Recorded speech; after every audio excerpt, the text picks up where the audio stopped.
Hello guys, I am Remya. I am here to discuss about the women-centric laws and the position of men in the Indian society. When we see the history of India, the most oppressed section of the society were women.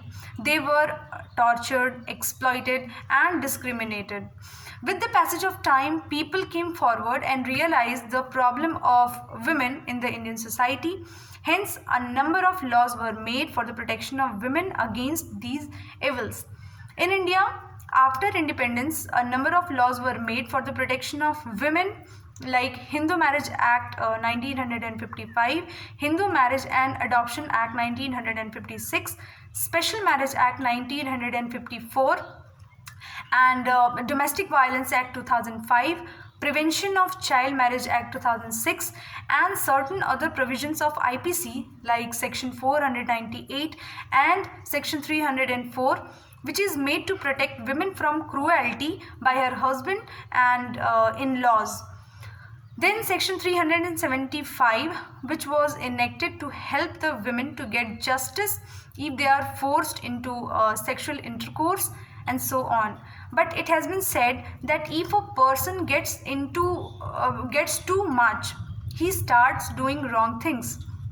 Today, women are taking unwanted advantage of laws and facilities provided by Indian Penal Code and Indian Constitution. There are many cases which has come to light where a woman entrapped men in false cases. I have seen an incident which I want to share with you all. There was a woman whose marriage was fixed, and at the time of marriage some sort of misunderstanding arose from the groom's side.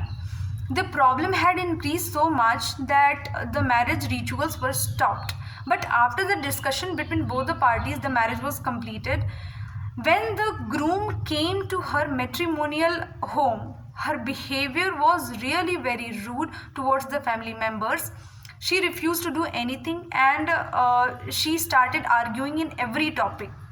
Seeing this, the family members filed a case of divorce against the groom. The groom's family was against this, and they filed two cases on the other party back to back. The first case was of dowry, and the second case was of physical violence and harassment.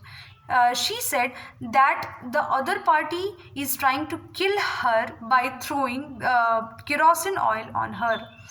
But the reality was that the other party had never ever touched her during the lifetime. So, like this, there are a number of cases in which women misused the laws provided to them. There are various legislations which protect the rights of females, but none of the legislations support the causes of men in the society. Most of the cases of divorce go under the Domestic Violence Act and Cruelty under Section 498A of IPC. Many times these cases are just filed to get money from their partners. Only one such false allegation is capable of ruining his life and reputation in the society.